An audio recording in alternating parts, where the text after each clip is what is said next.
Morning. ప్రభువైన యేసుక్రీస్తు వారి పరిశుద్ధ నామములో అందరికీ శుభాలు. ఈరోజు మన అనుదిన ఆత్మీయ ఆహారంగా యాకోబు గ్రంథము 1వ అధ్యాయము 18వ వచనాన్ని ధ్యానించుకుందాం. ఆయన తాను సృష్టించిన వాటిలో మనము ప్రథమ ఫలముగా ఉండునట్లు సత్యవాక్యము వలన మనలను తన సంకల్ప ప్రకారము కనెను. దేవుని బిడ్డలమైన మనము దేవునికి ఏమై ఉండాలట? ప్రథమ ఫలము, ఫస్ట్ బోర్న్ చైల్డ్గా మనం మారాలి. దేవుని యొక్క ప్రథమ ఫలం అంటే ఏంటంటే, ప్రథమ ఫలం అంటేనే ఇంక్లూడెడ్. అందులో మరొక అర్థం ఉందంటే, దీని తర్వాత ఇంకా ఫలాలు రాబోతున్నాయి. బైబిల్లో ప్రథమ ఫలానికి చాలా ప్రత్యేకత ఉంది. ఫస్ట్ బోర్న్ చిల్డ్రన్, నా బిడ్డలు అంటున్నాడు దేవుడు. అంటే ఇశ్రాయేలీల పితరుడైనటువంటి అబ్రహాము, ఇశ్రాయేలీలు ఆ జాతి, అబ్రహాము నుంచి వచ్చిన ఇస్సాకు కానీ యాకోబు జాతి దేవుణ్ణి సంపూర్ణంగా అంగీకరించిన మొట్టమొదటి జాతి కనుక నా ప్రథమ ఫలము ఇశ్రాయేలు, నా జ్యేష్ఠ కుమారుడు అంటాడు నిర్గమాకాండం 4:22 వచనంలో. అప్పుడు నీవు ఫరోతో, ఇశ్రాయేలు నా కుమారుడు, నా జ్యేష్ఠ పుత్రుడు. ఈరోజు ఇశ్రాయేలు దేశాన్ని మనం చూసినా, ఇశ్రాయేలు జాతిని చూసినా, ప్రపంచం అంతట్లో వారు తక్కువగా ఉన్నా వారు ప్రపంచాన్ని శాసించే స్థితిలో ఉన్నారు. దేవుని యొక్క ప్రత్యేకమైన ఆశీర్వాదం వారి మీద ఉంది. మనము కూడా అటువంటి ఫస్ట్ బోర్న్ బ్లెస్సింగ్స్ పొందుకోగలం. దేవుని యొక్క వాక్యము చేత మనలను మనము శుద్ధి చేసుకుని వాక్యం యందలి విశ్వాసం ఉంచినట్లయితే ఆ ఫస్ట్ బోర్న్ బ్లెస్సింగ్స్, ఆ ప్రథమ ఫల ఆశీర్వాదాలు మన మీదకి వస్తాయని వాక్యం చెప్తుంది. బైబిల్ ఏం చెప్తుందంటే, మనము కనుక ప్రథమ ఫలముగా దేవునిలో తీర్చిదిద్దబడిన వారమైతే మన నుండి వచ్చేవారు కూడా దేవునికి బహుప్రీతికరంగా జీవిస్తారు. ముద్దలో మొదటి భాగం పరిశుద్ధమైతే, చదవండి ఆ మాట, రోమిలికి రాసిన పత్రిక 11:16లో, ముద్దలో మొదటి పిడికెడు పరిశుద్ధమైనదైతే ముద్దంతయు పరిశుద్ధమే, వేరు పరిశుద్ధమైనదైతే కొమ్మలను పరిశుద్ధములే. గమనించండి, ఇంట్లో పెద్ద కుమారుడు లేక పెద్ద కుమార్తె దేవునికి ప్రీతికరంగా, తల్లిదండ్రులకు సంతోషకరంగా, తన తర్వాత వచ్చే పిల్లలకు ఆశీర్వాదకరంగా నడిస్తే ఆ ఇంటికి చాలా గొప్ప దీవెన. ఎందుకంటే తన తర్వాత వచ్చేవారు కూడా అన్నయ్య లేక అక్క నడిచిన మార్గంలో నడవడానికి ఎక్కువ ఛాన్సెస్ ఉన్నాయి.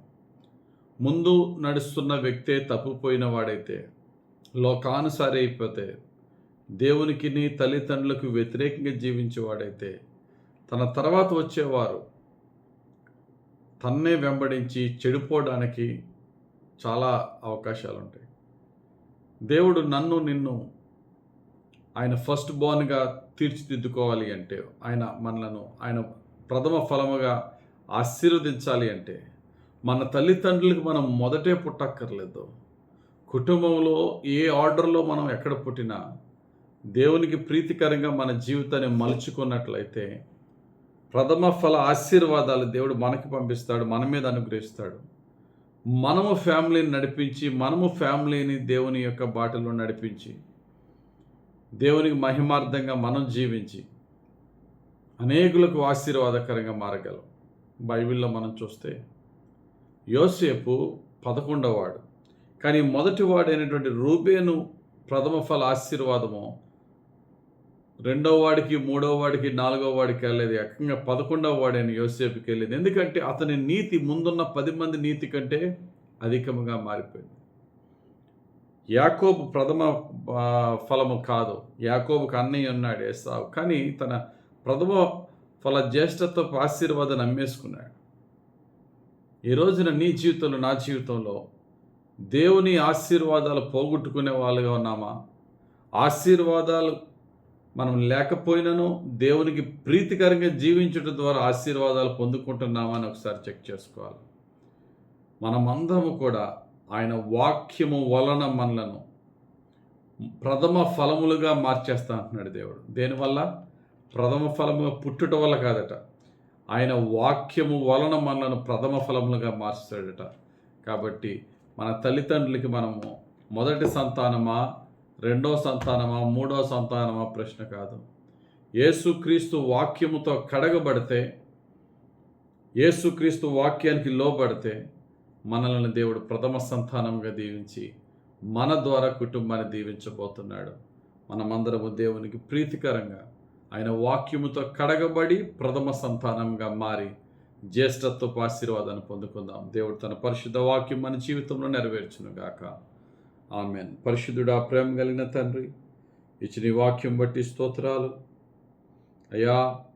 కుటుంబంలో మేము ఏ ఆర్డర్లో పుట్టినా మొదటి బిడ్డ, రెండవ బిడ్డ, మూడవ బిడ్డ అని కాదు, కానీ ఏ బిడ్డ నీ వాక్యముతో శుద్ధి చేయబడి నీకు ప్రీతికరంగా మారుతారో ఆ బిడ్డను నువ్వు జ్యేష్ఠత్వపు ఆశీర్వాదంతో దీవించేవాడా.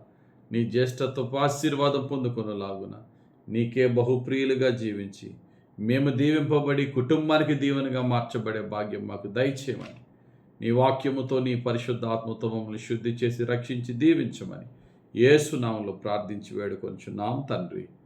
ఆమేన్. తండ్రి యొక్కయు, కుమారుని యొక్కయు, పరిశుద్ధాత్మ దేవుని ఆశీర్వాదము హెచ్చుగా మనపై దిగి వచ్చి వాక్యానుసారంగా వాక్యముతో శుద్ధి చేయబడి వాక్యాన్ని ప్రకటించేవారుగా మనల్ని పరిశుద్ధాత్మ నడిపించి దీవించునుగాక. Amen. God bless you. Have a very blessed day.